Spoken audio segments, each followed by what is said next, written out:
नमस्कार दोस्तों, स्वागत है आपका हमारे यूट्यूब चैनल पर। आज हम एसएससी एग्ज़ाम 2022 के लिए जीके के 50 अति महत्वपूर्ण प्रश्न लेकर आए हैं जो बार बार परीक्षाओं में पूछे जाते हैं। ये प्रश्न विभिन्न परीक्षाओं में बार बार पूछे गए हैं और एक क्वेश्चन बार बार पूछे जाते हैं। यदि आप किसी भी परीक्षा की तैयारी कर रहे हैं, चाहे एसएससी हो, रेलवे हो, बैंकिंग हो या फिर यूपीएससी, यूपीपीएससी या कोई भी पुलिस एग्ज़ाम की तैयारी कर रहे हैं, आपके लिए 50 के 50 प्रश्न बहुत ही महत्वपूर्ण हैं।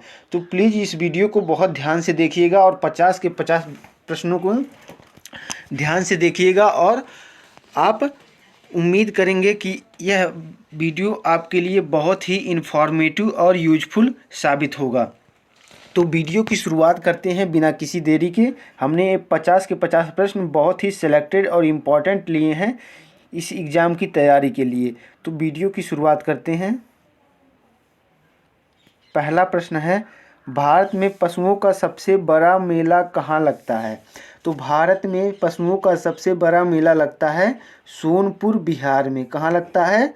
सोनपुर एक जगह है बिहार में, वहाँ पर पशुओं का सबसे बड़ा मेला लगता है। यानी कि सोनपुर जो है यहाँ पर बिहार में पड़ता है, यहाँ पर सबसे बड़ा पशुओं का मेला लगता है। अगला प्रश्न है, वायुमंडल में कार्बन डाइऑक्साइड की मात्रा का प्रतिशत कितना है? वायुमंडल में कार्बन डाइऑक्साइड की मात्रा का प्रतिशत होता है 0.03%। 0.03% वायुमंडल में ऑक्सीजन कार्बन डाइऑक्साइड की मात्रा का प्रतिशत होता है और 21% वायुमंडल में ऑक्सीजन पाई जाती है और 78% पाई जाती है हमारी नाइट्रोजन। अगला क्वेश्चन देखते हैं। कह रहा है कि 38वीं पैरेलल रेखा यानी कि 38वीं समांतर रेखा किन दो देशों को बांटती है?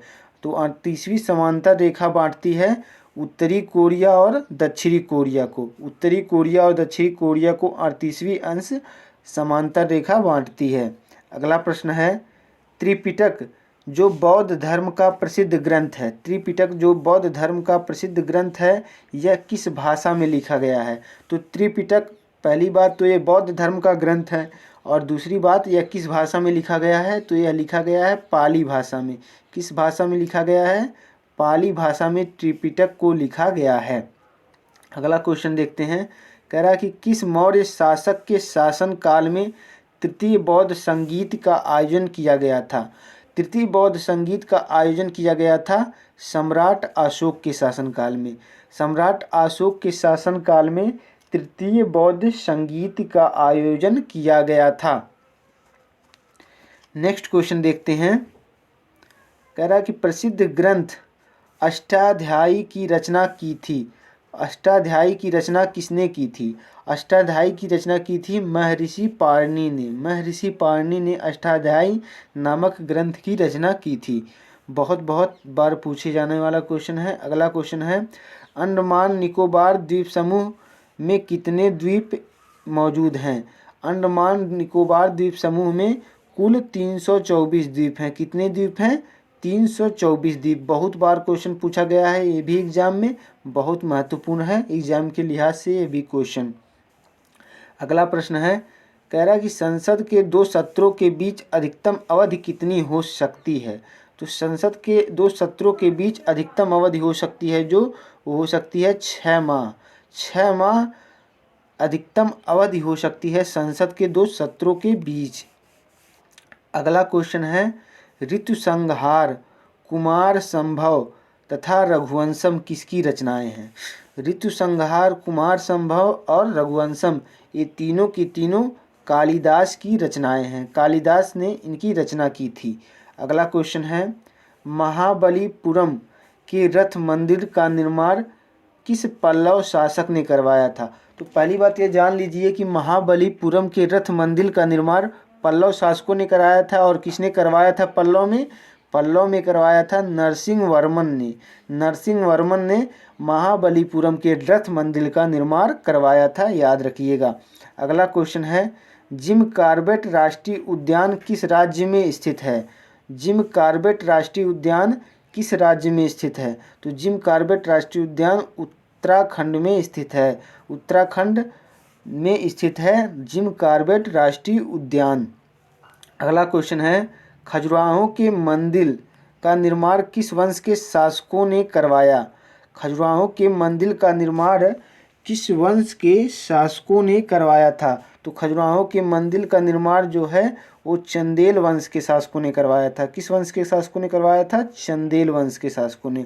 अगला क्वेश्चन है, कह रहा है कि birdie, eagle, bogey, par, tee hole, इन वन शब्द किस खेल से संबंधित है? तो ये सभी शब्द जो हैं वो संबंधित किस खेल से हैं यही पूछा गया है। तो ये सभी शब्द गोल्फ खेल से संबंधित हैं, इनका संबंध है गोल्फ के खेल से। अगला क्वेश्चन है, घाना पक्षी विहार किस राज्य में स्थित है? घाना पक्षी विहार जो है वो किस राज्य में स्थित है? तो घाना पक्षी विहार कहाँ है? राजस्थान में। राजस्थान में पड़ता है घाना पक्षी विहार। अगला क्वेश्चन है, महमूद गजनवी ने सोमनाथ मंदिर को कब लूटा था? महमूद गजनवी ने सोमनाथ मंदिर को लूटा था 1025 ईस्वी में। अगला क्वेश्चन है, असम राज्य का कौन सा अभयारण्य एक सींग वाले गैंडे के लिए प्रसिद्ध है? तो एक सींग वाले गैंडे के लिए प्रसिद्ध है काजीरंगा राष्ट्रीय उद्यान। वैसे तो सभी असम राज्य के अभयारण्य हैं, लेकिन काजीरंगा राष्ट्रीय उद्यान में एक सींग वाले गैंडे पाले जाते हैं। अगला क्वेश्चन है, ओलंपिक खेलों में हॉकी को किस वर्ष शामिल किया गया था? तो ओलंपिक खेलों में हॉकी को शामिल किया गया था 1928 में। 1928 में आप जानते हैं कि हमारे देश का राष्ट्रीय खेल है हॉकी, तो हॉकी को शामिल किया गया था 1928 में। अगला क्वेश्चन है, राष्ट्रीय कैडेट कोर किस वर्ष में हुई थी? राष्ट्रीय कैडेट कोर की स्थापना किस वर्ष हुई थी? तो राष्ट्रीय कैडेट कोर यानी कि इसे कहते हैं NCC, national cadet corps. NCC की स्थापना हुई थी 1948 में। 1948 में हुई थी एनसीसी की स्थापना। अगला क्वेश्चन है, चंद्रमा की पृथ्वी से दूरी लगभग कितनी है? तो चंद्रमा की पृथ्वी से दूरी पूछ रहा है कितनी है? तो चंद्रमा की पृथ्वी से जो दूरी है वो है 3,85,000 किलोमीटर। 3,85,000 किलोमीटर चंद्रमा से पृथ्वी की दूरी है। अगला क्वेश्चन है, भारतीय संविधान में कुल कितनी अनुसूचियां हैं? तो भारतीय संविधान में अनुसूचियों की संख्या है 12। मूल संविधान में अनुसूचियों की संख्या 8 थी, लेकिन 4 अनुसूचियां बढ़ गई हैं, इनकी संख्या 12 हो गई है। अगला क्वेश्चन है, सूर्य के प्रकाश को चंद्रमा से पृथ्वी तक पहुंचने में कितना समय लगता है? तो सूर्य के प्रकाश को चंद्रमा से पृथ्वी तक पहुंचने में 1.3 सेकंड का समय लगता है, यानी कि 1.3 सेकंड का समय लगता है सूर्य के प्रकाश को चंद्रमा से पृथ्वी तक पहुंचने में। अगला क्वेश्चन है, मध्य प्रदेश में स्थित पन्ना किस खान के लिए प्रसिद्ध है? किस खान के खनिज के लिए प्रसिद्ध है? यानी कि पन्ना में कौन सा खनिज का उत्पादन किया जाता है, यानी कि खुदाई की जाती है? तो पन्ना में हीरा की खुदाई की जाती है। हीरा प्रसिद्ध है पन्ना के लिए। अगला क्वेश्चन है, जय जवान जय किसान जय विज्ञान का नारा किसने दिया? तो जय जवान जय किसान और जय विज्ञान का नारा दिया था अटल बिहारी वाजपेयी ने। जय जवान जय किसान का नारा लाल बहादुर शास्त्री ने दिया था और जय जवान जय किसान जय विज्ञान का नारा अटल बिहारी वाजपेयी ने दिया था। अगला क्वेश्चन है, निम्न में से किस देश को नील नदी का उपहार कहा जाता है? तो नील नदी का उपहार कहा जाता है मिस्र को। मिस्र को नील नदी का उपहार कहा जाता है, यानी कि नील नदी का वरदान भी कह सकते हैं, नील नदी का उपहार। अगला क्वेश्चन है, भारत के राष्ट्रीय गीत वंदे मातरम को सर्वप्रथम कांग्रेस के किस अधिवेशन में गाया गया था? तो वंदे मातरम को गाया गया था 1896 में। वंदे मातरम को सर्वप्रथम गाया गया था। अगला क्वेश्चन है, निम्नलिखित में से किस शहर को 7 पहाड़ियों का नगर कहा जाता है? तो 7 पहाड़ियों का नगर कहा जाता है इटली की राजधानी रोम को। इटली की राजधानी रोम को 7 पहाड़ियों का नगर कहा जाता है। अगला प्रश्न है, निम्नलिखित में से किस वैज्ञानिक ने सापेक्षता का सिद्धांत दिया? तो सापेक्षता का सिद्धांत दिया था अल्बर्ट आइंस्टीन ने। बहुत बार पूछा जाने वाला क्वेश्चन है कि किस वैज्ञानिक ने सापेक्षता का सिद्धांत दिया, तो सापेक्षता का सिद्धांत दिया था अल्बर्ट आइंस्टाइन ने। अगला क्वेश्चन है, शक संवत को राष्ट्रीय पंचांग के रूप में कब अपनाया गया? शक संवत जो था उसको राष्ट्रीय पंचांग के रूप में कब अपनाया गया था? तो शक संवत को राष्ट्रीय पंचांग के रूप में 22 मार्च 1957 को अपनाया गया था। 1957 को 22 मार्च को अपनाया गया था शक संवत को राष्ट्रीय पंचांग के रूप में। अगला क्वेश्चन है, विश्व की सर्वाधिक शाखाओं वाला भारतीय बैंक कौन सा है? तो विश्व की सर्वाधिक शाखाओं वाला भारतीय बैंक कौन है? भारतीय रिजर्व बैंक। भारतीय रिजर्व बैंक विश्व की सर्वाधिक शाखाओं वाला भारतीय बैंक है। अगला क्वेश्चन है, किस देश का राष्ट्रीय चिन्ह कंगारू है? राष्ट्रीय चिन्ह नहीं कहेंगे, राष्ट्रीय पशु कहेंगे। राष्ट्रीय पशु कंगारू है। राष्ट्रीय पशु कंगारू है, तो कंगारू कहाँ का है? ऑस्ट्रेलिया का। ऑस्ट्रेलिया का राष्ट्रीय पशु कंगारू है। अगला क्वेश्चन है, सुंदरलाल बहुगुणा का संबंध किस आंदोलन से है? सुंदरलाल बहुगुणा जो हैं उनका संबंध किस आंदोलन से है? तो सुंदरलाल बहुगुणा का संबंध है नर्मदा बचाओ आंदोलन से। नर्मदा बचाओ आंदोलन से संबंध है। नर्मदा बचाओ आंदोलन से सुंदरलाल बहुगुणा का संबंध है चिपको आंदोलन से। नर्मदा बचाओ आंदोलन का संबंध है मेधा पाटकर से। मेधा पाटकर का संबंध है नर्मदा बचाओ आंदोलन से। चिपको आंदोलन का संबंध है सुंदरलाल बहुगुणा से। तो सुंदरलाल बहुगुणा का राइट आंसर हो जाएगा चिपको आंदोलन। अगला क्वेश्चन है, सन 1923 में स्वराज पार्टी का गठन किसने किया था? तो सन 1923 में स्वराज पार्टी का गठन मोतीलाल नेहरू और चित्तरंजन दास के प्रयासों से हुआ, यानी कि आपका सही ऑप्शन हो जाएगा ऑप्शन ए और सी दोनों।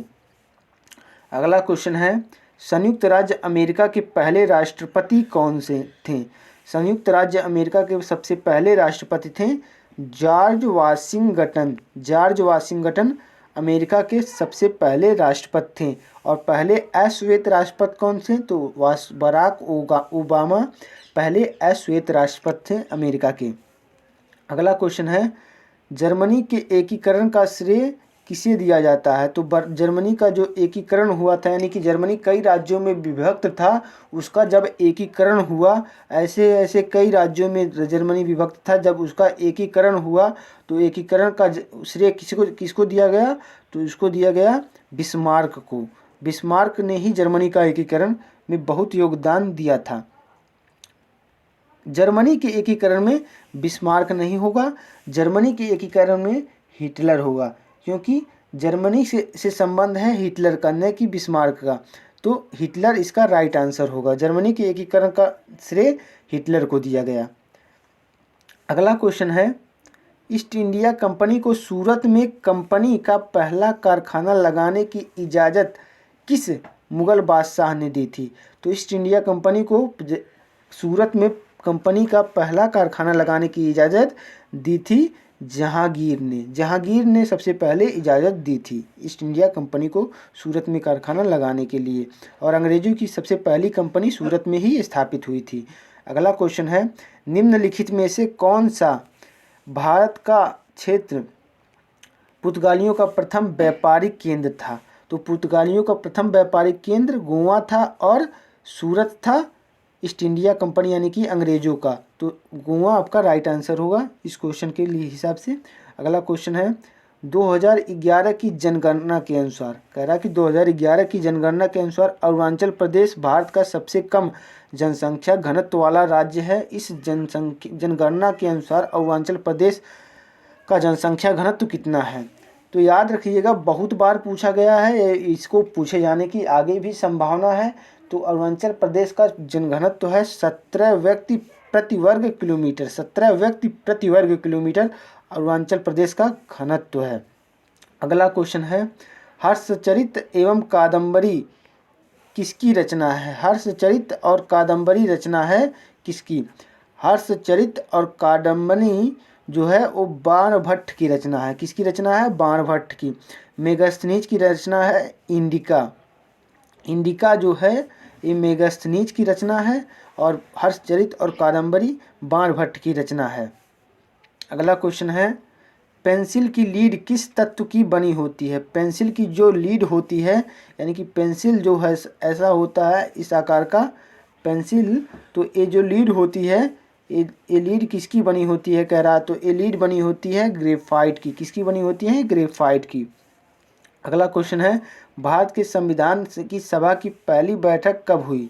भारत के संविधान की सभा की पहली बैठक कब हुई थी? तो भारत के संविधान की सभा की पहली बैठक हुई थी 9 दिसंबर 1946 को। 9 दिसंबर 1946 को सबसे पहली बैठक हुई थी भारतीय संविधान की संविधान सभा की। अगला क्वेश्चन है, रिवर्स फ्लिक का संबंध निम्नलिखित में से किस खेल से है? ये जो रिवर्स फ्लिक शब्द है इसका संबंध किस खेल से है?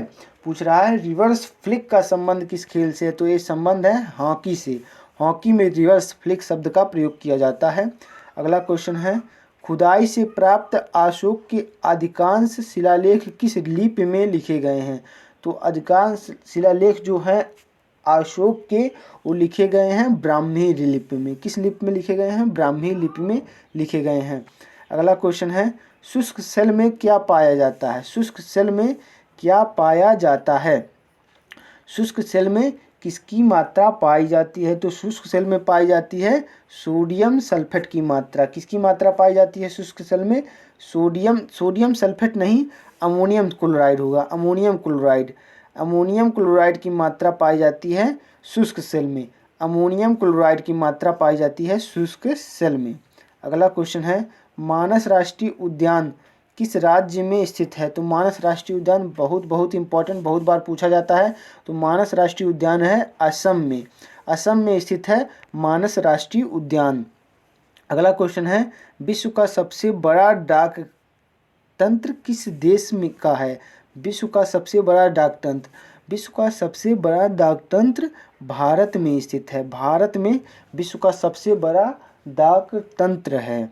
अगला क्वेश्चन है, गंधक के साथ रबर को गर्म करने की क्रिया क्या कहलाती है? गंधक के साथ रबर को गर्म करने की क्रिया क्या कहलाती है? तो गंधक को रबर के साथ गर्म करने की क्रिया वल्कनीकरण कहते हैं। अगला क्वेश्चन है, जवाहरलाल नेहरू के नेतृत्व में भारत में अंतरिम सरकार का गठन कब किया गया? जवाहरलाल नेहरू के नेतृत्व में भारत में अंतरिम सरकार का गठन कब किया गया था? तो ये किया गया था सितंबर 1946 में। सितंबर 1946 में जवाहरलाल नेहरू के नेतृत्व में भारत में अंतरिम सरकार का गठन किया गया था। अगला क्वेश्चन है, सत्यशोधक समाज की स्थापना किसने की थी? सत्यशोधक जो समाज था, बहुत बार ये क्वेश्चन पूछा गया है। सत्यशोधक समाज की स्थापना की थी ज्योतिबा राव फूले जी ने। जिन्होंने दलितों और महिलाओं के लिए बहुत ही अच्छे कार्य किए, उन्होंने सत्यशोधक समाज की स्थापना की थी। अगला क्वेश्चन है, भारत में प्रोजेक्ट टाइगर की शुरुआत किस वर्ष में हुआ था? प्रोजेक्ट टाइगर हुआ था 1973 में। 1973 में भारत में प्रोजेक्ट टाइगर की शुरुआत हुई थी। बहुत बार क्वेश्चन पूछा गया है। अगला क्वेश्चन है, प्याज और लहसुन में किस तत्व की उपस्थिति के कारण उसमें से तेज गंध आती है? तो प्याज और लहसुन में सल्फर तत्व की उपस्थिति के कारण उनमें से बहुत तेज गंध आती है। सल्फर इसका राइट आंसर हो जाएगा। तो उम्मीद करते हैं यहीं पर हमारा 50 प्रश्न की श्रृंखला खत्म हुई। उम्मीद करते हैं आपको ये 50 के 50 प्रश्न बहुत ही इम्पोर्टेंट और यूजफुल लगे होंगे। आपकी परीक्षा के लिए बहुत ही अच्छे कारगर साबित होंगे। तो 50 में से आपने कितने क्वेश्चन सही किए आप ज़रूर कमेंट बॉक्स में बताइएगा। तो मिलते हैं नेक्स्ट वीडियो में, तब तक के लिए जय हिंद जय भारत।